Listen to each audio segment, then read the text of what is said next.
Assalamualaikum warahmatullahi wabarakatuh. Waalaikumsalam warahmatullahi wabarakatuh. Alhamdulillah, kita mulai Ustaz Satori. Ye, monggo Ya, Ustaz Juni. Alhamdulillah, Alhamdulillahirabbil alamin.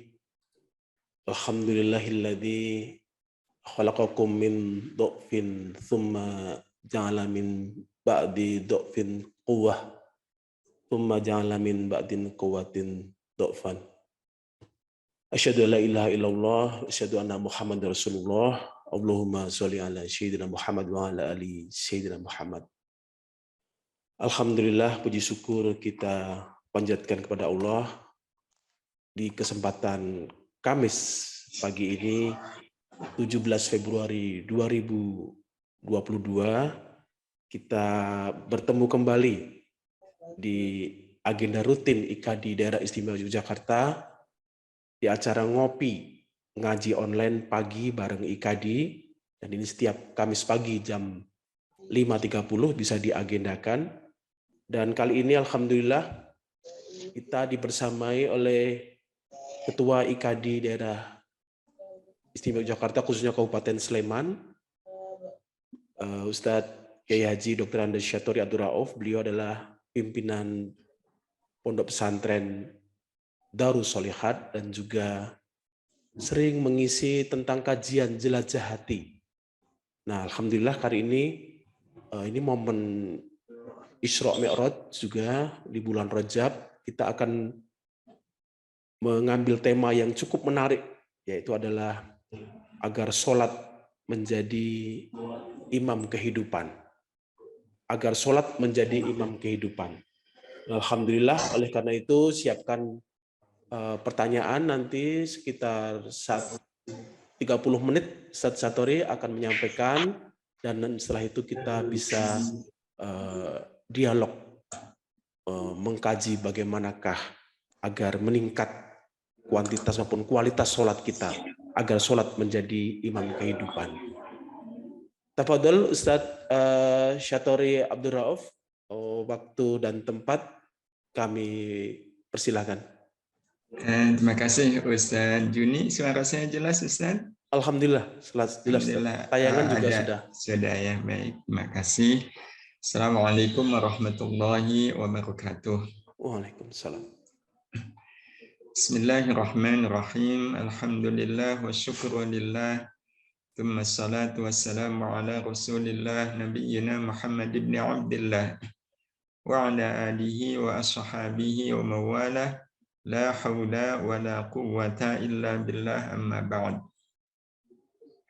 Alhamdulillah, satu kebahagiaan tersendiri bagi saya bisa silaturahim dengan Bapak, Ibu, ikhwan, akhwat, muslimin, muslimat dimanapun berada. Mudah-mudahan majelis ini diberkahi oleh Allah Subhanahu wa Ta'ala, menjadi jalan kita mendapatkan curahan rahmat dan maghfirah dari Allah, yang mudah-mudahan rahmat dan maghfirahnya melimpah tidak hanya untuk kita tapi juga untuk keluarga kita. Amin ya Allah ya Rabbal Alamin. Bapak Ibu yang dirahmati Allah, tema kita seperti yang tadi sudah disampaikan oleh Ustaz Juni adalah agar salat menjadi imam bagi kehidupan kita. Agar salat menjadi imam kehidupan. Nah, apa yang dimaksudkan dengan salat menjadi imam kehidupan? Ya, maksudnya ya kehidupan kita ini diimami oleh salat. Ya, diimami oleh salat. Nah, sebelum kita bicara banyak tentang bagaimana salat mengimami kehidupan kita, seperti apa sih kehidupan yang diimami oleh salat? Yang jelas, kehidupan yang diimami oleh salat ya, akan menjadi kehidupan yang penuh arti. Ya, akan menjadi kehidupan yang penuh arti. Ya. Nah, apa yang dimaksudkan dengan kehidupan yang penuh arti? Ya, mengartikan semua kenyataan hidup sebagai kesempatan untuk semakin dekat dengan Allah. Ya, jadi kehidupan ini harus diimami oleh salat. Ketika kehidupan ini betul-betul diimami oleh salat, maka hidup ini akan menjadi hidup yang penuh arti. Nah, apa yang dimaksudkan dengan hidup penuh arti? Sekali lagi, hidup penuh arti adalah hidup di mana kita akan selalu mengartikan apapun yang ada dalam hidup ini sebagai kesempatan untuk semakin dekat dengan Allah. Ya, jadi apapun kalau membuat kita semakin dekat dengan Allah, itu berarti sesuatu yang sangat berarti. Ini makna hidup penuh arti. Jadi contoh semisal ada orang yang kenyataan hidupnya, karena memang hidup ini kan akan selalu berhadapan dengan kenyataan. Hidup ini isinya adalah kenyataan demi kenyataan. Nah, apapun kenyataan hidup kita, selalu kita artikan sebagai kesempatan untuk mendekatkan diri kepada Allah. Jadi contohnya kaya, ada orang yang takdirnya kaya, yang kemudian kekayaannya dia gunakan untuk mendekatkan diri kepada Allah. Maka kekayaan dia itu menjadi kekayaan yang sangat berarti. Tapi bisa jadi ada orang yang kenyataan hidupnya tidak kaya, bahasa lainnya miskin. Ya, tapi dia mengartikan miskin itu sebagai kesempatan untuk mendekatkan diri kepada Allah. Ya, maka miskin dia itu akan menjadi sesuatu yang sangat berarti bagi kehidupannya. Mungkin kita melihat kemaksiatan ada di sekeliling kita. Dan kemudian kita mengartikan kemaksiatan itu sebagai kesempatan untuk melakukan amal yang disukai oleh Allah. Ini mengajak, berdakwah. Maka bagi orang-orang yang mengartikan kemaksiatan sebagai kesempatan untuk melakukan yang disukai oleh Allah, maka kemaksiatan itu menjadi sesuatu yang berarti bagi kehidupan orang-orang seperti ini. Nah, sehingga hidup penuh arti itu hidup tanpa keluh kesah. Hidup tanpa kekecewaan. Yang ada adalah selalu mengartikan apapun sebagai kesempatan untuk dekat dengan Allah. Dan madrasah untuk bisa menjadikan hidup kita penuh arti itu disediakan oleh Allah Subhanahu wa taala, namanya salat. Bahkan sedemikian segala-galanya salat itu, sampai-sampai Nabi kita Muhammad sallallahu alaihi wasallam dalam hadis yang diriwayatkan oleh Imam Tirmidzi, Imam An-Nasa'i dari Abu Hurairah radhiyallahu anhu menyatakan inna awwala ma yuhasabu bihi al-'abd yaumal qiyamati min 'amalihi salatuhu. Wa in salahat faqad aflaha wa anjaha wa in fasadat faqad khaba wa khasira. Jadi amal yang pertama kali nanti dihisab di hari akhir nanti adalah salat. Jikalau salatnya baik, maka sungguh ia beruntung dan berhasil. Nah, keberuntungan dan keberhasilan itu kan dekat dengan Allah. Keberuntungan dan keberhasilan adalah hidup yang cuma sekali-kalinya ini membawa kita ke surga. Itulah yang namanya orang untung. Itulah yang namanya keberhasilan. Nah, tapi kalau salatnya jelek, maka ia akan celaka dan rugi. Jadi ternyata untung atau berhasil, celaka atau rugi itu ditentukan oleh bagaimana kualitas salat. Bagaimana kualitas salat. Nah, karena salat itu menentukan seperti apa seseorang, maka dalam bahasa kita berarti salat itu harus menjadi imam kehidupan. Karena yang lain itu akan mengikut kepada salat. Yang lain itu akan mengikut kepada salat. Apa yang dilakukan oleh seseorang, apa yang diucapkan oleh seseorang itu mengikut kepada salatnya. Nah, salatnya baik atau tidak baik.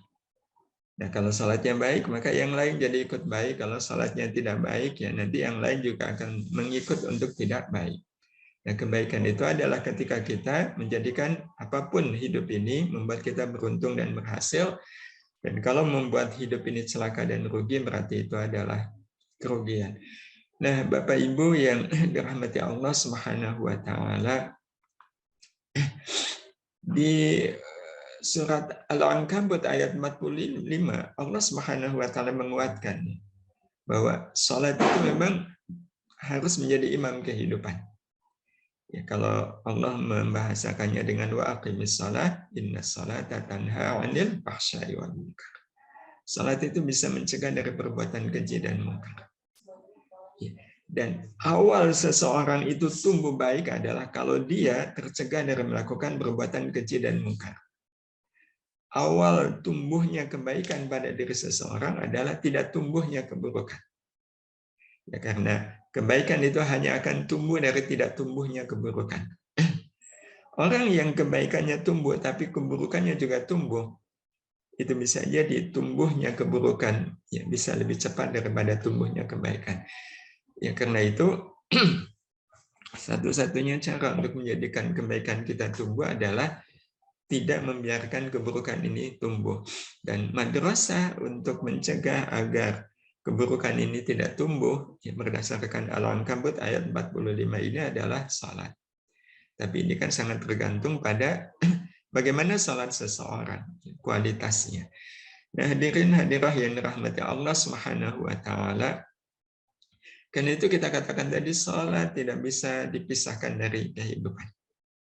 Ya, salat harus menjadi nafas kehidupan kita. Kehidupan kita harus dinafasi oleh salat, sehingga salat kita harus hidup dalam kehidupan kita. Salat kita harus memberikan pengaruh yang nyata bagi kehidupan kita. Karena itu bagi kita hidup adalah salat itu sendiri.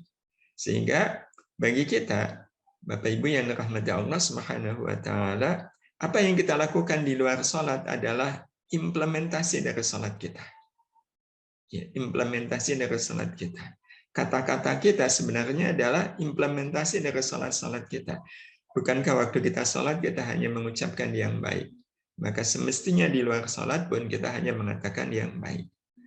Ya, gerakan hidup kita pun harus seperti gerakan salat. Yakni gerakan tunduk kepada apa yang diinginkan dan dimaui oleh Allah Subhanahu wa taala. Bukankah berdirinya kita waktu salat adalah memenuhi keinginan Allah? Sujudnya kita waktu salat itu juga semata-mata memenuhi keinginan Allah Subhanahu wa taala. Nah, Bapak Ibu yang dirahmati Allah, kalau bicara soal kehidupan, maka kehidupan ini kan menawarkan banyak hal. Iya. Dan kalau kita disuruh memilih di antara sekian banyak tawaran dalam hidup, iya, tentu ini tawaran yang menyenangkan. Ya, karena kita semua pengennya kan hidup ini menyenangkan. Dan kalau tawarannya seperti ini dan kita diminta untuk memilih satu, ya, ada sukses, ada bahagia, ada terpandang, selamat, kaya, berkecukupan, terhormat, dan senang. Kira-kira kita pilih yang mana Bapak Ibu? Satu aja. Iya, kalau pilih semuanya itu namanya rakus. Ya. Kalau kita pilih satu saja, pasti kita akan memilih selamat. Ya, inilah pilihan kita. Ya, selamat.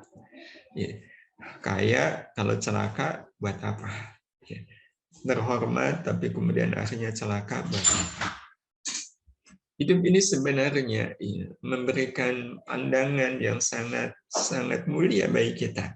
Hidup ini harus berujung akhir selamat. Nah, bicara soal selamat ini, nah ini pada akhirnya sangat bergantung, Bapak Ibu yang dirahmati Allah, kita dipimpin oleh siapa? Iya, kita dipimpin oleh siapa? Ada tiga pilihannya, dipimpin oleh nafsu, oleh akal, atau oleh hati. Iya. Ada manusia yang kemudian hidupnya dipimpin oleh nafsu, itu ada, dipimpin akal juga ada, dipimpin oleh hati juga ada. Nah, skemanya, orang kalau dipimpin oleh nafsu, itu pasti tidak selamatnya. Dipimpin oleh nafsu sampai akhir hayatnya, itu pasti tidak selamatnya, berarti pasti celakanya. Kalau dipimpin oleh hati, pasti selamatnya. Ya, pasti selamatnya. Nah, kalau dipimpin oleh akal, nah ini yang bisa selamat, bisa pula tidak. Artinya, selamatnya itu tidak pasti. Nah, kalaulah kita menginginkan hidup ini selamat, berarti mau nggak mau kita harus menjadikan hati ini sebagai pemimpin hidup kita. Terus, apa bedanya orang yang dipimpin oleh nafsu, akal, dan hati? Kita mulai dari nafsu. Ciri orang yang hidupnya dipimpin oleh nafsu adalah dia berbuat semau sendiri. Ya, karena itu ada sebagian, ya bahkan banyak ulama yang mengatakan bahwa nafsu itu adalah unsur kebinatangan yang ada pada diri manusia. Dan kita bisa lihat binatang itu kan memang berbuat semau sendiri. Ya, mereka berbuat justru melampaui batas, melanggar aturan. Itu ciri khas binatang. Nah, jadi kalau orang sudah menyerahkan dirinya kepada nafsu, ya berarti dia sudah menderajatkan dirinya seperti binatang. Ya, kalau Quran menyebutnya ulaika kan an'am balhum Allah. Nah, ini yang pertama. Yang kedua, ya, hanya mengejar kesenangan dunia. Jadi orientasinya itu dunia. Dunia bagi mereka lebih menarik daripada akhirat. Ya, sehingga mereka itu betul-betul lupa dengan akhirat. Ya, hidupnya hanya sekedar mengejar kesenangan dunia. Nah, orang-orang seperti ini, ya, kita katakan tadi celaka. Allah Subhanahu wa taala sudah memaklumatkan ya celaka itu, dan ini tentunya menjadi warning bagi kita di surat An-Nazi'at ayat 37 sampai 39. Fa amma man tagha wa athara al-hayatad dunya fa innal jahima hiyal ma'wa. Adapun orang-orang yang melampaui batas, ya tagha, ya tadi berbuat semau sendiri, ya tidak mau diatur, nggak mau tunduk kepada aturan. Ya, wa athara al-hayatad dunya, dan lebih mendahulukan dunia. Dunia lebih menarik. Ya, jadi kalau dihadapkan pada pilihan ya, antara baca Quran atau nonton hiburan, itu rasanya nonton hiburan lebih menarik daripada baca Quran. Padahal nonton hiburan itu dunia, kesenangan dunia. Baca Quran ya, itu kesenangan akhirat. Ya. Orang-orang yang ya, dipimpin oleh nafsu ini, ya, kadang dia bisa menyampaikan alasan. Kita nonton pertandingan sepak bola atau hiburan apalah, itu kan agar punya semangat untuk ibadah, punya semangat untuk beramal saleh. Ya, tapi faktanya tidak seperti itu. Kadang nonton hiburan tuh bisa kuat ya, 1 jam 2 jam, begitu giliran baca Quran ya, sehalaman 2 halaman sudah menyerah. Nah, jadi Bapak Ibu yang dirahmati Allah, logikanya, ya, kalau berdasarkan apa yang dikatakan oleh Allah ini, nggak mungkin ada manusia yang menyerahkan dirinya kepada nafsu. Itu sebenarnya sesuatu yang impossible. Ya, nggak mungkin terjadi. Ya, meskipun kenyataannya terjadi, nah ini berarti sudah merupakan kezaliman yang luar biasa. Orang-orang yang menyerahkan dirinya kepada nafsunya. Yang ini zalim kepada dirinya sendiri. Dia merendahkan dirinya sendiri. Ya, dengan dia menyerahkan dirinya kepada nafsu.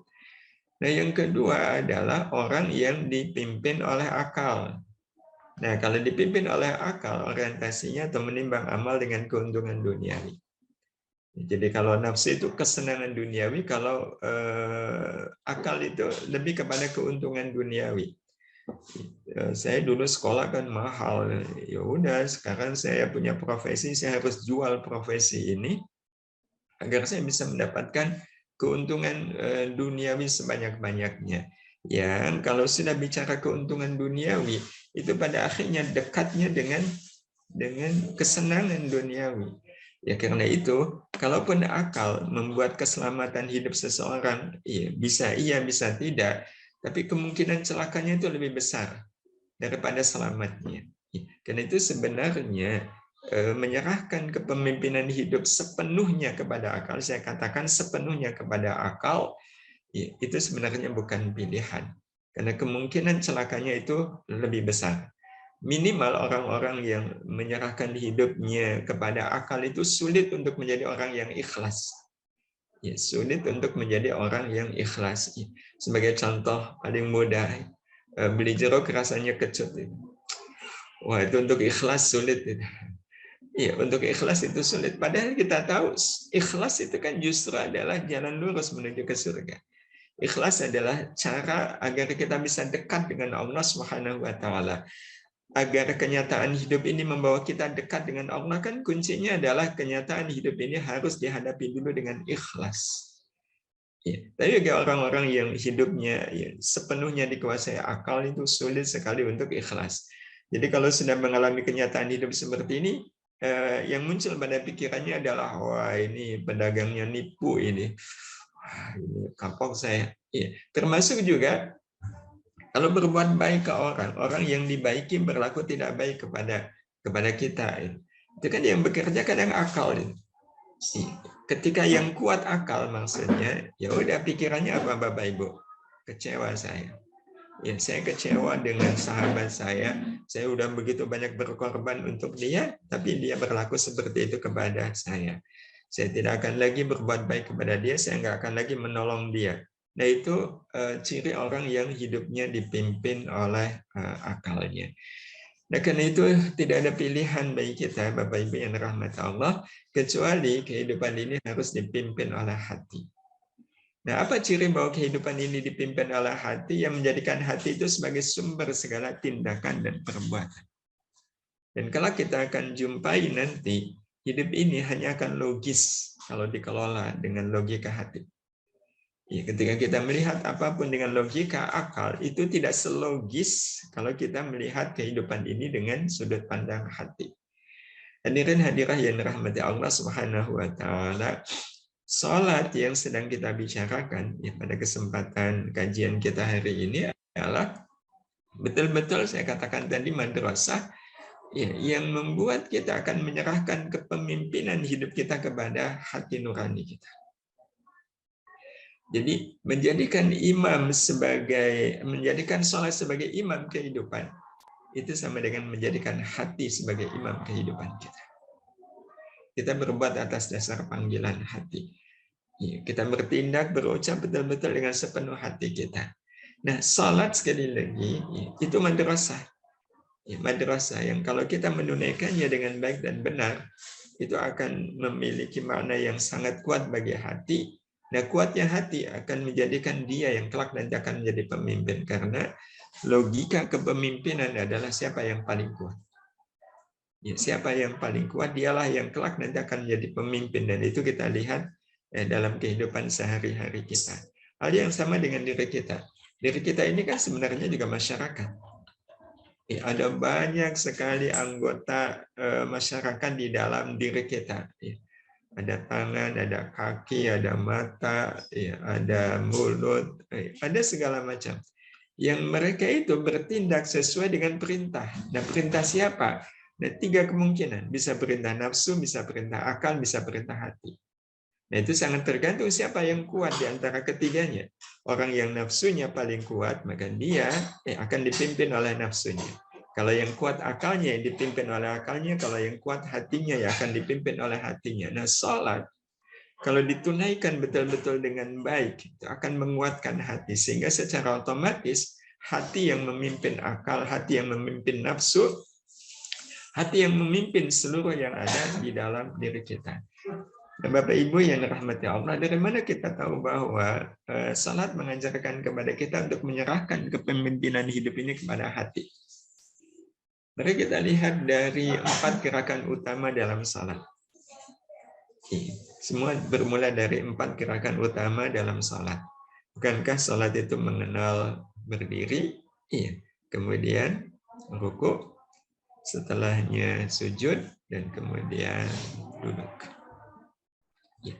Inilah 4 gerakan utama di dalam salat. Diawali berdiri, kemudian rukuk, sujud, dan kemudian akhirnya duduk. Setelah itu kemudian salam, selesai salat. Hadirin hadirah yang dirahmati Allah Subhanahu wa taala, dari 4 gerakan utama salat ini kita melihat kehidupan manusia ini tumbuh. Tumbuh dalam 3 fase. Tumbuh dalam 3 fase. Nah, 3 fase ini ada kaitannya dengan soal kepemimpinan. Siapa yang menjadi pemimpin? Logika awalnya seperti yang kita sampaikan tadi, bahwa manusia itu sebenarnya tidak mungkin dipimpin oleh nafsu.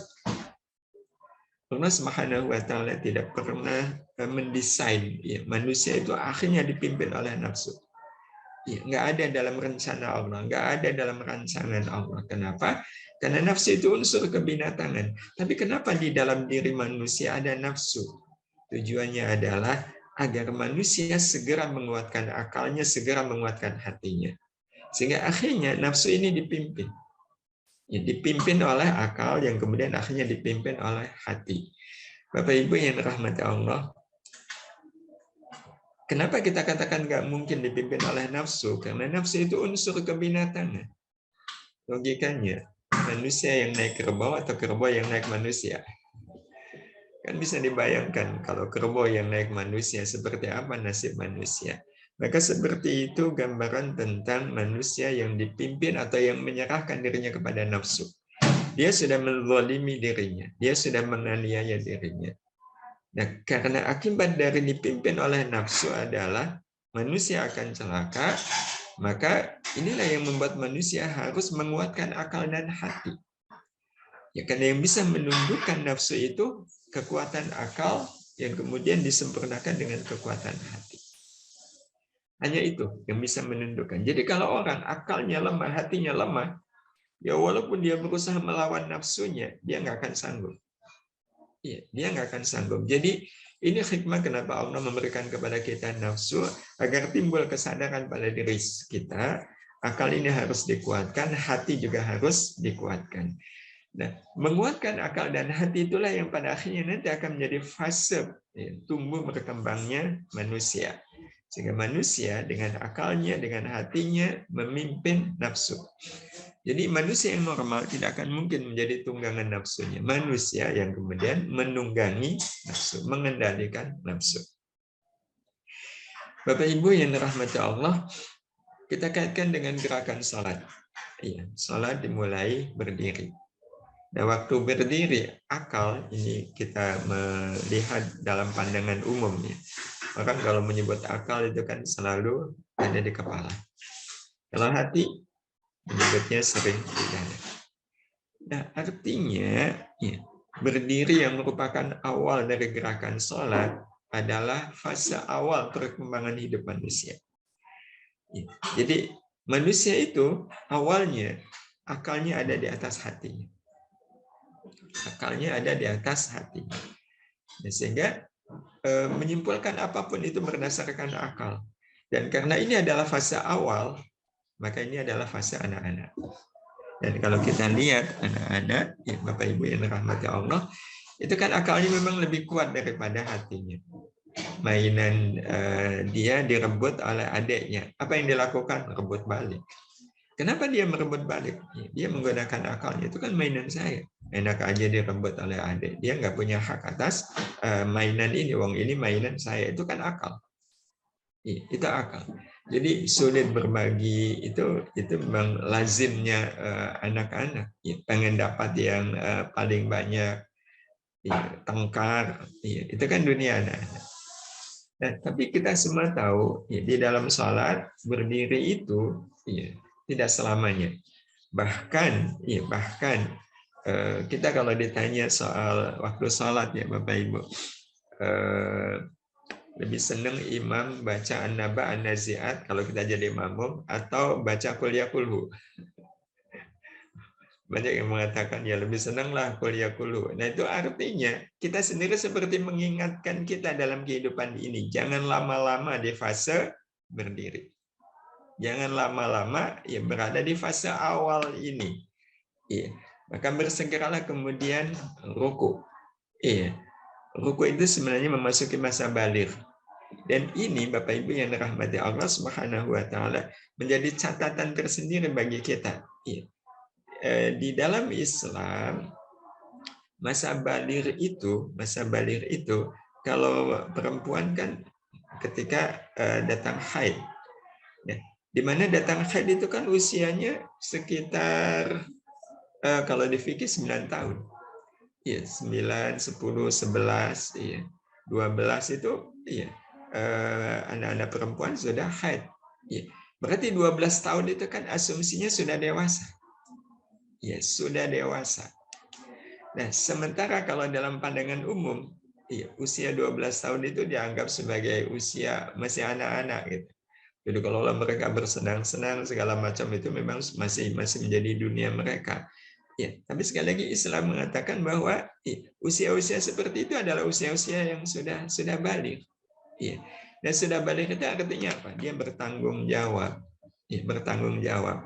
Nah, jadi Bapak Ibu yang dirahmati Allah, berdiri itu memang jangan lama-lama, segeralah ruku. Ya, jadi sedini mungkin mendewasakan diri. Nah, waktu ruku, kita bisa lihat akal tetap ada di kepala, hati tetap ada di dada. Posisinya sejajar. Jadi fase ruku adalah fase kita menyejajarkan, dalam artian menyertakan suara hati di dalam suara akal. Ya, jadi waktu ruku itu suara akalnya masih ada, tapi suara hatinya sudah mulai terdengar. Sehingga di fase ruku ini, masih ada tarik menarik antara akal dengan hati, antara akal dengan hati. Jadi kalau anak-anak remaja, misalnya pagi-pagi dia nonton TV, tapi ibunya nyapu, itu kan hatinya nggak enak gitu. Masa ibu nyapu gitu ya. Tapi kalau saya ninggalin TV kok acaranya enak gitu. Jadi tarik menarik. Iya. Itulah fase ruku. Ya, jadi fase di mana akal dan hati itu ya, saling tarik menarik. Ya, jadi antara ini uang ya saya pakai buat makan-makan atau saya pakai buat infak. Itu kan masih suka tarik menarik. Bangun gitu ya. Ini kok masih malam gitu, tapi kan sudah waktunya tahajud. Nah, itu masih tarik menarik. Nah, itu menunjukkan orang-orang seperti ini berada di fase ruku, dan fase ruku itu fase kedua setelah berdiri. Nah, hadirin hadirah yang dirahmati Allah, idealkah fase ruku ini? Jawabannya enggak. Iya, jawabannya enggak. Iya. Fase ruku ini sebenarnya fase yang menjadi penentuan. Iya. Karena itulah di dalam salat kita menemukan pelajarannya setelah ruku, gerakan salat berikutnya kan berdiri lagi. Iya, berdiri lagi, di mana ketika berdiri yang tidak akal kembali berada di atas hati. Apa pelajarannya? Mengajar kita bahwa orang yang merasa cukup di fase ruku sangat mungkin balik kembali di fase berdiri. Jadi kalau ada orang yang berlama-lama membiarkan hati dan akalnya itu tarik-menarik terus gitu.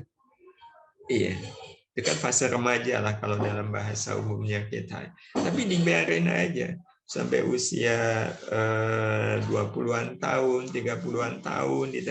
Masih asik dengan tarik-menarik ya. Ya saya punya uang, enaknya saya infakkan atau saya makan-makan. Ya, ini sudah waktunya tahajud, tapi kok enakan tidur. Masih dipertahankan. Iya, sampai usia 20-30, khawatirnya nanti di usia 40, di usia 50, balik lagi ke fase berdiri. Dan itu kita bisa lihat, ya, betapa banyak orang yang umurnya ya, sudah tua, tapi perilakunya seperti anak-anak. Rebutan warisan, ya, bertengkar, ya, saling benci-membenci. Yang semuanya itu sebenarnya kan perilaku anak. Ya, perilaku anak. Tapi itu tadi akhirnya muncul kembali. Karena dia ketika fase hatinya sudah mulai masuk, akalnya tidak segera ditundukkan kepada hati. Dan karena itulah setelah sujud, Bapak Ibu, setelah i'tidal, kita tahu gerakan berikutnya kan sujud. Nah, waktu sujud, akal tetap di kepala, hati tetap di dada. Apa pelajarannya? Sujud mengajari kita untuk menjadikan hati sebagai panglima seluruh gerak hidup kita. Ya, jadi betul-betul hati itu posisinya ada di atas akal, memimpin akal. Ya, bukan kemudian tarik menarik, enggak. Karena kalau tarik menarik kan seolah hati dengan akal itu dua sosok yang berbeda. Ya, dua sosok yang berbeda. Bapak Ibu yang dirahmati Allah Subhanahu wa taala, logika sederhana saja. Kalau ada orang yang menghina kita, ya, keputusan kita apa? Memaafkan, kan selesai. Tapi kan kadang kemudian ada pikiran, saya bisa aja memaafkan dia. Tapi kalau saya maafkan, wah dia semakin melunjak. Itu pikiran apa? Akal. Logis gitu. Akal menemukan logis kan, kalau saya maafkan, dia mengira saya ini lemah. Dia mengira kalau dia kuat. Dia menganggap saya lemah. Nanti dia semakin menjadi-jadi. Saya nggak mau. Jadi saya bukannya nggak mau memaafkan. Saya bisa saja memaafkan. Tapi masalahnya itu dia. Dia akan semakin menjadi-jadi. Dan saya nggak mau. Nah, itu kan menunjukkan berarti akal dan hatinya itu sudah bersuara. Ya, sudah bersuara. Tetapi kalau terus saja dijaga, orang pada akhirnya lebih memihak kepada akal daripada kepada hati. Dan itu akhirnya terjadi ketika orang sudah usianya 40, 50, usia di mana harusnya seseorang itu dipimpin oleh hati, sepenuhnya oleh hati, akalnya itu masih ingin menundukkan hati, bukan hati yang menundukkan akal. Nah, karena itu sujud betul-betul mengajari kita. Kehidupan ini akan selamat kalau dipimpin oleh hati. Nah, Salat seperti yang tadi kita sampaikan, ya, di fase sujud ini adalah fase yang membuat kita memandang apapun ya, dari sudut pandang akhirat. Jadi ketika kita berada di fase sujud, Bapak Ibu yang dirahmati Allah, kita memandang apapun dari sudut pandang akhirat. Ya. Dan itu kita rasakan pada saat kita sujud. Ya. Kita rasakan waktu kita sujud. Kalau waktu kita berdiri, mata kita masih bisa kemana-mana, kan? Ya, bahasa gampangnya masih melihat dunia yang ada di sekitar kita salat. Ya, kalau mau kan masih bisa ngelihat ke atas ya kalau berdiri kan. Oh, ternyata langit-langit masjid ini indah sekali. Itu waktu berdiri. Nah, waktu ruku pandangannya sudah mulai terbatas. Ya, tapi masih bisa melihat banyak hal. Iya, masih bisa melihat banyak hal. Masih bisa melihat sajadah gitu ya. Wah, ini sajadahnya kok ada 2 menara kanan kiri, kok kanannya lebih tinggi daripada kiri. Masih bisa melihat. Tapi begitu kita sujud, apakah kita melihat dunia, Bapak? Enggak. Kita sama sekali tidak bisa melihat dunia di dalam sholat. Mata kita nggak bisa melihat dunia. Yang kita lihat apa? Pelajarannya adalah inilah fase di mana kita harus melihat akhirat. Ya, harus melihat akhirat. Dan inilah orang kalau dipimpin oleh hati, dan fase ini, Bapak Ibu yang dirahmati Allah, adalah keniscayaan hidup. Ya. Sekali lagi, fase sujud adalah fase keniscayaan dalam hidup. Kenapa? Karena hidup ini akan membawa kita dekat dengan Allah kalau kita mengamalkan ayat-ayat Al-Quran. Ya, sederhana kalau kita pengen hidup dekat dengan Allah, menjadikan apapun kenyataan dalam hidup ini sebagai kesempatan untuk bisa dekat dengan Allah adalah menjadikan apapun yang ada dalam hidup kita ya, itu sesuai dengan apa yang dikatakan oleh Allah Subhanahu wa taala di Quran. Dan kelak kita akan jumpai banyak sekali ayat-ayat suci Al-Quran yang tidak bisa diamalkan kecuali oleh orang yang sudah masuk ke fase sujud. Jadi orang yang melihat apapun dari sudut pandang akhirat. Ya, sebagai contoh Bapak Ibu yang dirahmati Allah ayat ini. Lan tanalul birra hatta tunfiqu mimma tuhibbun. Al-Imran ayat 92. Kalian semua tidak akan bisa mendapatkan kebaikan yang sempurna yaitu surga sampai kalian memberikan apa yang kalian sukai. Ayat ini berarti menyuruh kita apa Bapak Ibu? Memberi dari yang paling kita sukai. Pertanyaannya, ayat ini ringan atau berat untuk diamalkan? Kalau berat berarti itu tanda akal kita lebih dominan dari hati. Macam-macam kan. Masa wong ini saya suka kok dikasihkan ke orang lain, yang nggak mungkin lah. Ya, itu kan menunjukkan akalnya lebih kuat dari hati. Ayat ini hanya bisa diamalkan oleh orang yang hatinya lebih kuat daripada akalnya. Ya, ayat lain Bapak Ibu yang dirahmati Allah Subhanahu wa taala. Ada orang berlaku buruk kepada kita. Allah berpesan apa kepada orang yang berlaku buruk kepada kita? Idfa' billati hiya ahsan. Tolaklah, balaslah orang yang berbuat tidak baik dengan kebaikan. Berarti ayat ini menyuruh kita membalas keburukan orang dengan kebaikan. Ringan atau berat? Kan ini ayat. Ini petunjuk dari Allah Subhanahu wa taala.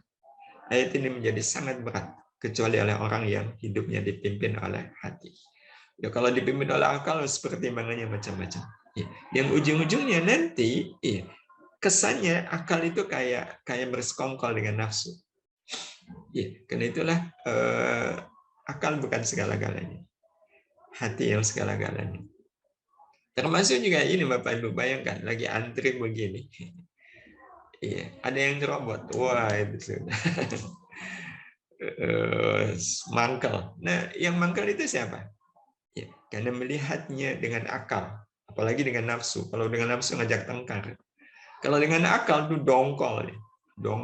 Tapi kalau dengan hati, kesempatan untuk mengamalkan ayat wa yu'thiruna 'ala anfusihim walau kana bihim khasasah. Mendahulukan orang lain walau diri sendiri dalam keadaan membutuhkan. Ayat ini menjadi ayat yang ringan atau berat diamalkan, tergantung kita dipimpin oleh siapa. Bapak Ibu, kita kalau ditanya, kita pengen ke surga atau pengen ke neraka? Ya jawabannya pengen ke surga. Iya. Nah, kalau pengen ke surga, maukah kita ditunjukkan jalan menuju ke surga? Ya jelas mau. Siapa yang paling tahu jalan menuju ke surga? Salah satunya adalah Rasulullah Sallallahu Alaihi Wasallam. Bahkan beliau yang paling tahu. Iya, yang paling tahu bagaimana cara kita mendapatkan surga. Dan dulu ada seorang sahabat yang pernah bertanya kepada Rasul Sallallahu Alaihi Wasallam, ya Rasulullah, dullani ala amalin yudkhiluni al jannah. Ya Rasul, tunjukkan kepadaku amal yang bisa memasukkanku ke dalam surga. Apa jawab Rasul? 3. Yang pertama kata beliau, a'fu man zalamaka, maafkan orang yang menzalimimu. Ringan atau berat? Tergantung siapa yang memimpin kita. Yang kedua, silman qata'aka, sambunglah orang yang memutus silaturahim denganmu. Berat? Tergantung siapa yang memimpin. Kalau yang memimpin akal, berat. Apalagi nafsu. Tapi kalau yang memimpin kita hati, ringan. Dan yang ketiga, a'ti man haramaka, berilah orang yang tidak pernah memberimu. Sayangi orang yang membencimu. Sayangi orang yang membencimu. Ya. Bapak Ibu yang dirahmati Allah, bisakah kita menyayangi orang yang membenci kita? Enggak mungkin. Nah, itu berarti tanda kita dipimpin oleh akal. Ya, kalau dipimpin oleh hati, justru yang logis adalah orang yang pertama kali kita sayangi adalah orang yang membenci kita. Ya. Kok bisa begitu? Karena kasih sayang itu berkenaan dengan kekayaan. Ini kalau kita meminjam logika akal ya. Tapi kemudian kita gunakan untuk logika hati. Dalam logika akal, kalau seandainya Bapak Ibu orang kaya, dan Bapak Ibu ingin ingin membagikan kekayaan itu, uang semisal, maka siapakah orang yang pertama kali kita kasih uang? Kalau kita konsultasinya ke akal, kan jawabannya ya siapa yang paling miskin. Jadi kalau di kampung, ya siapa yang paling miskin dialah orang yang pertama kali saya kasih uang. Kalau itu kerabat, siapa kerabat saya yang paling tidak punya uang? Ya, dia orang yang pertama kali kita kasih uang. Logis nggak Bapak Ibu? Logis. Ya logis. Ya. Nah Bapak Ibu, kalau kita kaya akan kasih sayang, tentu kita ingin berbagi kasih sayang. Ya. Ingin berbagi kasih sayang. Siapa yang pertama kali kita sayangi? Kalau meminjam logika akal tadi, yang pertama kali kita sayangi adalah siapa yang paling tidak punya kasih sayang. Paling miskin kasih sayang. Dan siapa yang paling miskin kasih sayang itu? Bukankah yang paling miskin kasih sayang adalah siapa yang membenci kita? Orang yang membenci kita kan berarti orang yang tidak punya kasih sayang. Sedemikian tidak punyanya sampai dia membenci. Maka kalau betul kita adalah orang yang kaya akan kasih sayang, siapa yang pertama kali kita sayangi? Dia. Ya, tapi ini hanya bisa diterima kalau orang logika hatinya lebih kuat dari logika akal. Kalau yang lebih kuat logika akalnya tetap geleng-geleng kepala enak aja. Nggak bisa. Ya. Kalau kita sulit untuk menyayangi orang yang membenci kita, itu sebenarnya isyarat apa? Kalau pakai logika akal. Sama miskinnya dengan dia. Jadi kalau kita berat menyayangi orang yang membenci kita, artinya kita juga miskin kasih sayang.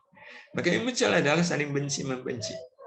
Dan itu yang akan membuat dunia ini sulit. Iya.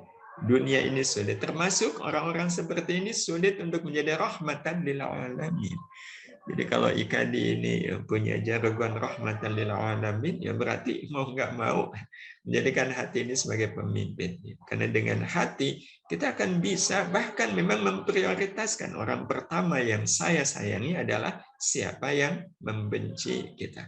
Jadi pribadi yang rahmatan lil alamin adalah pribadi yang begitu mudah menyayangi orang-orang yang membencinya. Bapak Ibu yang dirahmati Allah Subhanahu wa taala, ini membenci diri sebagai personal. Ya, kalau orang-orang yang membenci Islam, nah itu ada sendiri cara hati menghadapi orang-orang seperti itu. Hadirin hadirah yang dirahmati Allah, sebagai penutup, kalau kita melihat pemandangan seperti ini, yang lain udah sujud, ini yang satu ini kok nggak sujud, kita maklum nggak Bapak Ibu? Maklum, kenapa? Masih anak-anak. Masih anak-anak, namanya juga anak-anak. Ya, kalau kemudian di tempat lain kita juga ngelihat begini, yang lain sujud, ya malah dia selfie. Dia sadar kamera. Iya, kita akan mengatakan ya wajar lah, namanya juga masih anak-anak ya, atau fenomena begini malah mainan, wajar lah, namanya juga anak-anak ya. Tapi kalau seandainya yang ini Bapak Ibu yang dirahmati Allah, ya, apa yang kita bisa simpulkan? Rasanya sulit untuk mengatakan wajar. Kenapa? Dia sudah bukan anak-anak.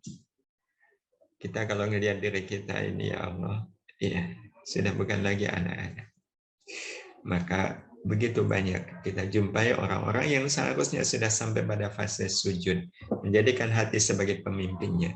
Namun ia belum juga mau sujud, meski ia melihat yang lain sudah tersungkur sujud. Begitu banyak orang-orang yang sudah sujud dalam kehidupannya. Iya, sudah sujud dalam kehidupannya. Tinggal bagaimana dengan kita. Mudah-mudahan Bapak Ibu yang rahmati Allah, Allah mudahkan kita ya, untuk menjadikan umur ya, yang tinggal sisa ini ya, betul-betul udah nggak ada pilihan lain. Ya. Fase berdiri yang masih sangat sangat nyata dalam kehidupan kita, kemudian tersungkur sujud. Wallahu a'lam. Ya. Demikian Ustaz Juni yang bisa saya sampaikan. Tafadhal. Alhamdulillah, terima kasih Ustadz Satori. Pengantarnya dan materinya cukup menyentuh tentang sholat, hati, nafsu, dan sebagainya. Nah, ini ada beberapa pertanyaan Ustadz. Semoga waktunya 6.30 lebih sedikit, tidak apa-apa Ustadz? Mongga. Oke, Alhamdulillah. Ini dari urut yang ngechat ya. Yang pertama dari Mas Arif Sragen. Terkadang kita saat sholat itu tiba-tiba ingat sesuatu, Ustaz. Yang tadinya tidak ingat, misalnya ini kunci motor di mana tadi ya? Pas sholat ingat. Atau dompet atau apa yang hilang ya. Nah, apakah ini godaan setan? Nah, bagaimana cara mengatasinya, Ustaz ya? Ini seperti ya tadi juga ya. Jadi nggak khusyuk, tapi kepikiran kemana-mana. Juga tentang khusyuk ini. Bagaimanakah ya? Karena ini kan awal yang hilang ya, awalu ma yurfa'u minan nas khusyuk. Nah, kadang ini bagaimana tentang khusyuk? Iya. Ngomong yang pertama tentang kok jadi ingat sesuatu pas sholat gitu. Iya, baik, terima kasih Pak Juni. Dan memang ini mewakili saya juga ya, mewakili kita semua. Banyak orang yang mengatakan bahwa sholat itu cerminan kehidupan seseorang. Iya, cerminan kehidupan seseorang yang kelak nanti akan mencerminkan kehidupannya. Iya. Jadi sholat itu cerminan keseharian hidup seseorang yang kelak nanti akan mencerminkan kesehariannya. Sehingga memang sholat itu adalah bagian dari kehidupan, nggak bisa dipisahkan. Ya, salah satunya tadi soal khusyuk. Ya. Itu masalahnya adalah ada pemahaman yang terbalik.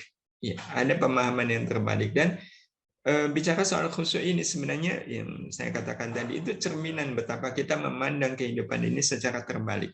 Iya. Memandang kehidupan ini secara terbalik tidak sebagaimana mestinya kita memandang kehidupan sebagaimana yang diinginkan oleh Allah Subhanahu wa taala. Salah satunya pandangan tentang salat ini, tentang khusyuk ya terutama. Mana yang berat, salat atau khusyuk? Saja nih bisa mewakili. Salat itu sendiri atau khusyuknya yang berat? Khusyuk, Ustaz. Khusyuknya yang berat. Khusyuk. Nah, itu khusyuknya yang berat. Itu menunjukkan pandangan kita terbalik tentang kehidupan. Iya. Jadi salah satunya tercermin dari pandangan kita terhadap khusyuk. Yang dalam pandangan kita khusyuk itu berat. Salat itu berarti tidak seberat khusyuk. Iya, tidak seberat khusyuk. Padahal Allah Subhanahu wa taala menyatakan di surat Al-Baqarah ayat 45, iya, wa innaha lakabiratun illa 'alal khashi'in. Wa innaha, dan sesungguhnya salat itu lakabiratun, berat. Iya, illa 'alal khashi'in, kecuali bagi orang-orang yang khusyuk. Salat itu berat kecuali bagi orang-orang yang khusyuk. Logikanya, Bapak Ibu, kalau sholat dalam pandangan Bapak Ibu itu ringan, sholat itu ringan, itu berarti khusyuknya sudah ada belum pada diri Bapak Ibu? Sudah ada kan? Iya, kalau sholatnya ringan berarti khusyuknya, ya tanda berarti Bapak Ibu khusyuk. Karena sholat itu berat kecuali bagi orang yang khusyuk. Berarti logikanya sebenarnya lebih gampang khusyuk atau lebih gampang sholat? Kalau berdasarkan pandangan Allah, lebih gampang khusyuk daripada sholat. Karena sekali lagi kalimat ayatnya kan sesungguhnya sholat itu berat kecuali bagi orang yang khusyuk. Berarti kalau orang sudah khusyuk, sholatnya ringan. Dan tadi Bapak Ibu mengatakan bahwa sholat itu ringan. Tapi kenapa khusyuknya berat? Kan jadi kebalik. Iya. Dan karena itu Bapak Ibu yang dirahmati Allah, khusyuk itu bukan di dalam salat. Khusyuk itu utamanya adalah di luar salat. Dan khusyuk itu sebenarnya adalah cerminan sejauh mana kita hati ini ta'zim ke Allah. Jadi khusyuk itu adalah akibat dari hati yang ta'zim ke Allah Subhanahu wa taala. Orang kalau hatinya sudah ta'zim kepada Allah, ya khusyuk itu akan datang dengan sendirinya. Jadi kalau khusyuk itu sulit, itu tanda berarti hati ini belum ta'zim ke Allah. Iya, hati ini belum ta'zim ke Allah. Jadi contoh sederhana, datang tamu ya ke rumah kita, sosok ulama yang kita sangat ta'zim kepada beliau. Waktu kita sedang berhadapan dengan beliau, pikiran kita kemana Bapak Ibu? Ke beliau. Kenapa? Ada ta'zim. Iya, ada ta'zim. Saking ta'zimnya apa yang terjadi? Hujan pun tidak terasa. Karena saking ta'zim. Jadi kekuatan khusyuk itu ada pada ta'zim.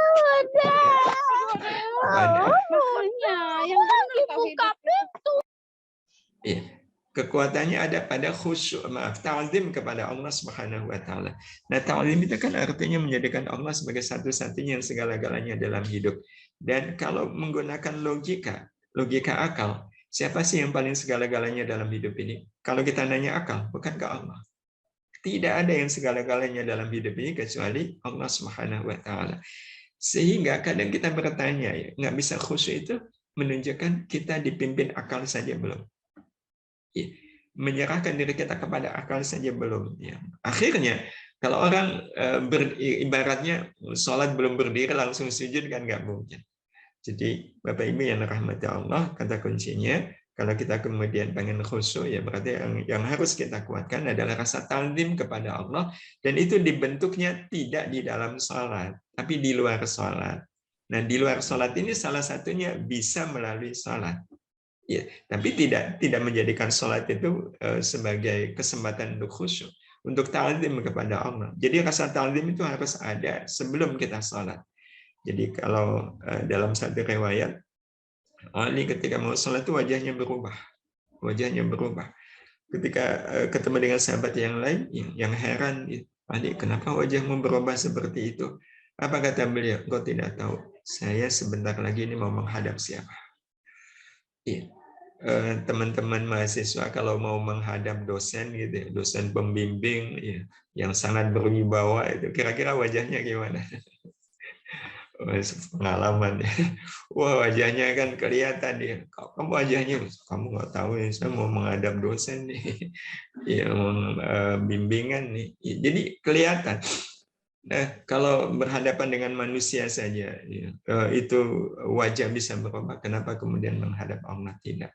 Nah, itu jadi panjang rangkaiannya. Tapi intinya adalah khusyuk itu hanya bisa ditenagai oleh rasa ta'zim kepada Allah. Begitu, Ustaz Juni. Ya, alhamdulillah. Ini tentang khusyuk. Sepertinya perlu materi tersendiri saja. Jadi, nah yang kedua nih Ustaz, tentang ini surat Al-Ankabut tadi di paparan disampaikan sedikit. Ini ada pertanyaan dari dua pertanyaan saya rangkum dari Pak Muhan Hadi, Pak Muhan Ahmadi, dan juga Pak Muhammad Sukailan ya. Dalam surat Al-Ankabut disebutkan intinya artinya adalah sesungguhnya sholat itu mencegah dari perbuatan keji dan mungkar. Ini perilakunya melihat banyak orang yang perilakunya kok menyimpang. Tidak baik lah istilahnya. Ini mohon penjelasan. Ini nyambung juga surat Al-Ankabut ayat ke-49 ini. Mohon pencerahan Ustadz. Sholat dianggap berhasil bila sesuai dengan Quran surat Al-Ankabut ayat 49.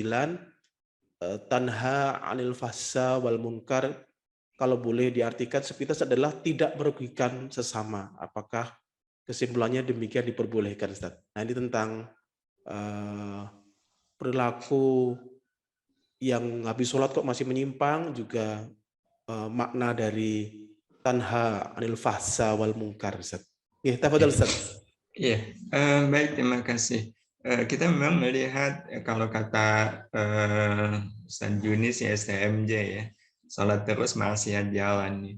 Nah, kenapa fenomena itu muncul ya? Tentu evaluasinya ada yang salah. Iya, ada yang salah. Karena yang menyuruh sholat itu kan Allah. Dan yang mengatakan tanha 'anil fahsya'i wal munkar juga Allah. Berarti Allah punya rencana dengan sholat ini kita tercegah dari melakukan perbuatan keji dan mungkar. Iya, Allah punya rencana. Nah, sehingga ketika kita sudah melaksanakan apa yang memang menjadi perintah Allah, tapi kemudian hasilnya belum, nah itu kan berarti di luar rencana. Ya, nah berarti ada yang salah. Ya, ada yang salah di dalam diri kita. Ya. Nah, tinggal kemudian dievaluasi apa yang salah. Ya. Tapi kalau gambaran sederhananya sih bisa jadi kita belum ikhlas, ya, belum ikhlas di dalam sholat. Ya. Nah, belum ikhlas di dalam sholat itu, ya kita tinggal mewujudkan keikhlasan itu di dalam sholat kita. Nah, apa wujudnya? Mungkin ini menjadi salah satu solusi agar sholat kita betul-betul membawa kita kepada apa yang diinginkan oleh Allah, yaitu tanha 'anil fahsya'i wal munkar. Ini pertama, sholat semata karena Allah suka. Jadi kita nggak punya pikiran apapun tentang sholat kecuali karena Allah suka, titik. Iya, itu aja yang memotivasi saya sholat, karena Allah suka. Jadi tidak ada pertimbangan kalau sholat, apalagi kalau sholat duha, rezekinya banyak nih, enggak. Iya, enggak. Nah, tapi gimana kalau seandainya ada iming-iming ya, kalau sholat tuh begini, kalau sholat duha nanti rezekinya banyak, atau sholat di Masjidil Haram 100.000. Kalaupun kemudian ada iming-iming, ya ada berita baik lah bahasa pengajiannya. Ada berita baik yang bisa saya dapatkan di dunia dari sholat-sholat saya. Nah, maka berita baik yang kita bahasakan iming-iming tadi, itu kemudian kita memahaminya sebagai tanda kalau Allah sangat suka kalau saya melakukan sholat itu. Jadi kalau Allah sholat di Masjidil Haram 100.000, itu yang ada di kepala kita bukan angka 100.000-nya, tapi yang ada di kepala kita adalah ini tanda berarti Allah sangat suka kalau saya sholat di Masjidil Haram. Jadi waktu kita sholat di Masjidil Haram itu yang kebayang bukan 100.000, tapi yang kebayang Allah sangat suka dengan sholat saya ini. Allah sangat suka dengan sholat saya ini. Dan sebagaimana juga sholat duha, rezekinya banyak. Ya udah, waktu kita sholat duha itu yang ada di kepala kita berarti Allah sangat suka kalau saya sholat duha. Ya, jadi iming-iming itu sekali lagi difahami sebagai tanda kalau Allah sangat suka. Ya, jadi harapan kita tidak itu. Harapan kita ya bagaimana Allah Subhanahu wa taala suka. Yang kedua, wujud ikhlas dalam salat adalah dengan cara yang paling Allah suka. Nah, ini yang kemudian kita harus tahu. Cara salat yang paling Allah suka. Berarti syarat rukun, ya, sunnah-sunnah. Ya, bagaimana mungkin salat kita berkualitas kalau kemudian meninggalkan yang sunnah, ya, melakukan yang makruh. Ya, itu kan berarti ada hal yang harus diperbaiki dari salat kita. Ya, Allah tentu lebih suka kalau kita sudah dalam keadaan siap salat sebelum adzan. Ya pokoknya ketika kita mampu melakukan yang paling Allah suka, sebisa mungkin kita melakukannya dengan cara yang paling Allah suka, pakaian yang paling Allah suka. Saya terkesan dengan ya saya banyak belajar dari bapak saya. Bapak saya itu kalau sholat itu mesti pakaiannya ganti. Iya, ganti. Iya. Allah yarham, mudah-mudahan itu menjadi amal baik beliau. Jadi kalau habis bepergian gitu ya, mau sholat, itu ya ganti. Iya, ganti. Kalaupun di perjalanan juga ya ada kesempatan, dia beliau bawa alat-alat sholat, ganti. Ya. Kalau dasar beliau soal kesucian, dan bukankah memang pakaian sholat itu harus spesifik. Nah, tapi tentu ini sesuai dengan kemampuan ya, sesuai dengan kemampuan. Tapi yang penting ada semangat pada diri kita yang melakukannya dengan cara yang paling Allah sukai. Yang ketiga, dengan hati yang sangat suka. Ini kan penting. Jadi kalau imam bacaan nabaja ada, bakalan lama nih sholat. Ya, bagaimana sholat berdampak kan? Kan jelas Allah tahu ini. Konguru tubuhnya ini, padahal dia sedang menghadap Allah Subhanahu wa taala. Ya, jadi bawaannya hati ini ya senang aja sholat. Ya. Nah, sebenarnya nanti akan keuji pada saat kita ruku, kita sujud, itu bagaimana hati kita. Ya. Ada rasa suka enggak? Nah, yang membuat hati kita suka adalah Masalahnya karena kita melakukan yang Allah sukai. Dan yang ketiga, hanya berharap yang Allah suka. Nah, ini menguatkan. Jadi saya tidak berharap apapun dari amal saya ini, salat saya ini, kecuali yang Allah suka. Ya, yang Allah suka. Dan kemudian ketika kita ingat Al-Ankabut ayat 45 ini, maka harapan yang betul-betul terhunjam di hati kita, ya Allah, jadikan salat ini mampu mencegah saya dari melakukan perbuatan keji dan munkar. Ada harapan yang kuat pada diri kita, dan harapan itu kemudian kita wujudkan dalam doa. Karena itu doa terbaik setelah salat adalah, ya Allah, jadikan salat saya ini salat yang bisa mencegah saya dari melakukan perbuatan keji dan mungkar. Jadikan salat saya ini menjadi mata air kebaikan bagi saya, ya Allah. Kalaulah salat-salat saya belum mampu menumbuhkan ya sikap dan kata-kata yang baik, setidaknya jadikan salat ini mampu mencegah saya dari melakukan perbuatan keji dan mungkar. Itu doa terbaik kita. Ya, setelah kita melaksanakan ibadah salat ini. Dan mudah-mudahan dengan cara seperti ini nanti akan terbentuk pengaruh dari salat itu bagi kehidupan kita. Dan kalau kemudian tanha 'anil fahsya'i wal munkar diartikan tidak melakukan yang merugikan orang lain, itu arti yang sangat sempit. Bahkan tidak sesuai ya dengan makna sesungguhnya dari tanha 'anil fahsya'i wal munkar. Karena kalau diartikan tidak merugikan orang lain, nanti orang punya pikiran itu, lihat si X misalnya, dia nggak sholat, tapi perilakunya nggak merugikan orang lain. Sementara si D semisal, dia rajin sholat, tapi perilakunya merugikan orang lain. Nah, orang nanti punya pikiran, mending nggak usah sholat. Lebih baik nggak sholat. Yang penting jangan sampai merugikan orang lain. Enggak. Jadi, tanha 'anil fahsya'i wal munkar itu adalah segala hal yang tidak disukai oleh Allah Subhanahu wa taala. Dan Allah menyebut ya kata yang tidak disukai oleh Allah ada fahsya dan munkar. Ya, fahsya sih dalam pandangan sebagian ulama itu dosa besar, kalau munkar dosa kecil. Tapi apapun pokoknya dua-duanya itu hal yang tidak disukai oleh Allah. Nah, penyebutan fahsya dan munkar itu sebenarnya Bapak Ibu yang dirahmati Allah, cara Allah membuat kita nggak tertarik kepada berbuat buruk. Kenapa? Fahsya itu kan artinya menjijikkan. Jadi saya lebih cenderung fahsya dan munkar itu memang diartikan sebagai hal yang tidak disukai oleh Allah. Dan Allah membahasakan hal yang tidak disukai oleh Allah itu dengan dua istilah, fahsya dan munkar. Fahsya artinya menjijikkan, artinya dosa itu menjijikkan. Secara logika saja ini kalau menggunakan kata logika akal ya, logika akal, menjijikkan. Tertarikkah kita? Harusnya kan enggak. Jadi kalau orang masih tertarik dengan dosa, itu artinya logika akalnya aja masih sangat lemah. Jangan-jangan logika nafsunya yang lebih kuat. Jadi dosa itu menjijikkan, apapun dosanya, apalagi dosa besar itu jauh lebih menjijikkan. Kita kalau disodori apa namanya dua bolu sama kotoran sapi, kotoran sapinya masih hangat di piring yang sama. Iya, sama-sama kelihatan kayak menarik. Tapi kalau kita sudah tahu ini kotoran sapi, kan semenarik apapun, kalau tahu itu kotoran sapi, nggak mau. Nah, jadi Allah menyebut dosa itu sebagai fahsya karena dosa itu menjijikkan. Yang kedua, Allah menyebut dosa itu sebagai mungkar. Mungkar itu kan artinya yang diingkari. Diingkari oleh apa? Diingkari oleh akal sehat, hati yang salim. Iya. Diingkari. Jadi dosa itu sesuatu yang diingkari. Akal kita mesti mengingkarinya. Hati kita juga mengingkarinya.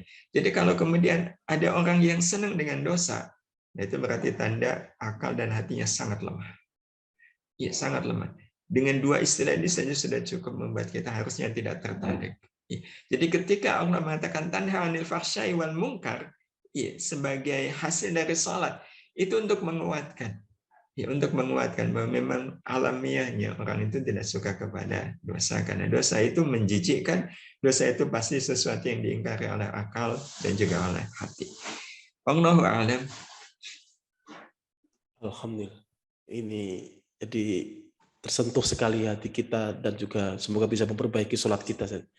Ini pertanyaan ketiga saya rangkum saja dan mohon maaf ini semuanya tidak bisa tersampaikan, baik itu komentar maupun yang pertanyaan. Yang terakhir karena waktu ya, kita dibatasi sampai sekitar jam 6.30. Ini alhamdulillah udah lebih sedikit ya. Ini yang terakhir Ustaz, nanti Ini tentang nafsu, Ustaz, tentang hati. Ini sedikit tentang kajian jelajah hati ini, Ustaz, ya. Dari uraian yang disampaikan Ustaz Satori, sebenarnya di manakah letak nafsu? Itu di dalam pikiran atau di dalam hati? Ini dari EA, Mas EA atau TXI. Juga dari Siska Dewi, Afwan Ustadz, berarti nafsu itu, nafsu, akal, dan hati ini ghaib IG. Apakah ini komponen roh? Kalau yang disebutkan segumpal darah itu hati, maksudnya hati di sini apakah hati nurani? Jazakumullah khairan. Nah ini Ustaz tentang nafsu, hati dan sebagainya Ustaz. Komponennya di mana? Yang tadi sempat disampaikan Ustaz Satori ketika bagaimana kita sholatnya. Mungkin begitu Ustaz, ini pertanyaan yang terakhir. Terima Nanti kasih. bisa Baik, terima kasih Ustaz Juni. Jadi manusia itu kan terdiri dari dua unsur, ya, jasmani dan rohani. Jasmani itu ya tubuh kelihatan ya, dari ujung kepala sampai ujung kaki. Yang jasmani ini sebenarnya kan unsurnya banyak sekali. Ya, mata, wajah, ya, nanti belum lagi yang ada di dalam diri kita itu kan sebenarnya masuk jasmani. Jantung, paru-paru, ginjal itu masuk tubuh jasmani. Tetapi manusia juga punya tubuh rohani. Nah, sebenarnya unsur rohani yang ada di dalam diri manusia juga sangat banyak. Ya, sangat banyak. Hanya saja Allah Subhanahu wa taala memberikan pengetahuan tentang rohani ini, tentang roh ya, tentang tubuh rohani ini sangat sedikit.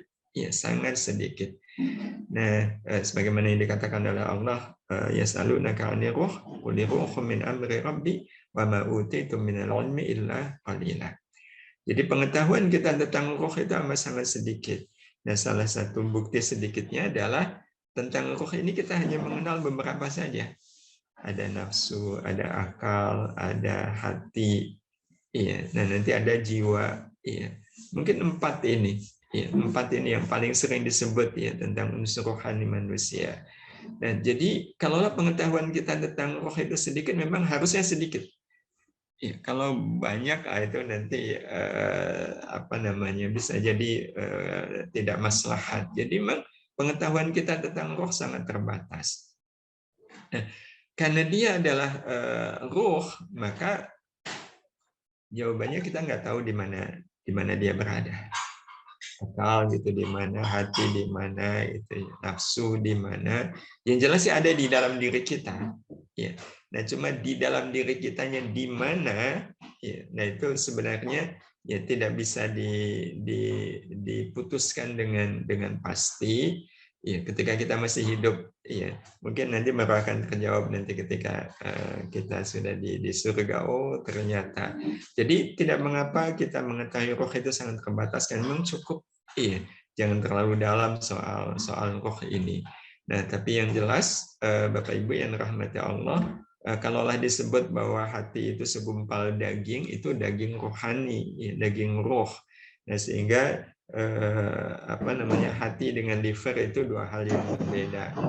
Iya, cuma kadang kita sudah menyebut hati ya. Oh, apalagi hati ayam, hati kambing. Jadi bukan hati itu hati jasmani kalau itu. Atau jantung itu jasmani. Jadi hati itu ya roh. Ya, yang sekali lagi kita tidak bisa menyebut ya, wujudnya, letaknya di mana, tapi kita merasakan kehadirannya. Ya, kita merasakan kehadirannya melalui ciri-ciri yang tadi kita sebutkan. Ya. Jadi kalau nafsu cirinya ya, mau sendiri, nggak mau diatur, akal juga ada, hati juga ada. Nah, jadi itu semua sangat sangat abstrak. Gitu. Makanya disebut rohani. Ya, begitu gambaran singkatnya. Mohon maaf nih karena keterbatasan waktu, saya tidak bisa mengurai lebih detail. Mudah-mudahan ada kesempatan lain ya kita bisa mendapatkan dari kajian-kajian yang lain ya tentang makna-makna kehidupan yang mungkin tidak bisa kita bahas di kesempatan pagi hari ini. Katan Sajuni, saya mohon maaf, monggo dilanjutkan. Ya, alhamdulillah. Terima kasih jazakumullah khairan Ustaz Kiai Haji Satori Abdul Rauf. Dan dengan ini karena waktunya hanya dibatasi sekitar jam 6.30 Ustaz. Yang pengen kajian lebih lanjut tentang hati, jiwa, jelajah hati, nanti bisa mengundang langsung Ustadz Syatori Abdul Rauf atau dengan IKADI Daerah Istimewa Yogyakarta ya. Ya alhamdulillah dengan ini ngopi di Kamis pagi ini, ngaji bersama IKADI di Kamis pagi ini kita akhiri. Sekali lagi terima kasih Ustadz Syatori Abdul Rauf dan juga beberapa yang sudah mengikuti sampai akhir, banyak sekali alhamdulillah pagi ini.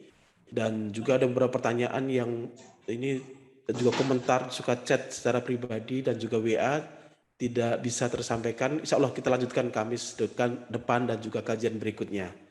Dan sebagai penutup, mari bagi yang ingin dan marilah kita dukung program dakwah ini dengan berdonasi ke ikddiy.com dan /donasi dakwah. Di sana ada kita bisa menunaikan zakat, infak, sedekah, juga wakaf pengembangan beberapa pesantren dan juga panti asuhan di kabupaten kota di daerah istimewa Jakarta. Ada Islamic Center, ada pesantren.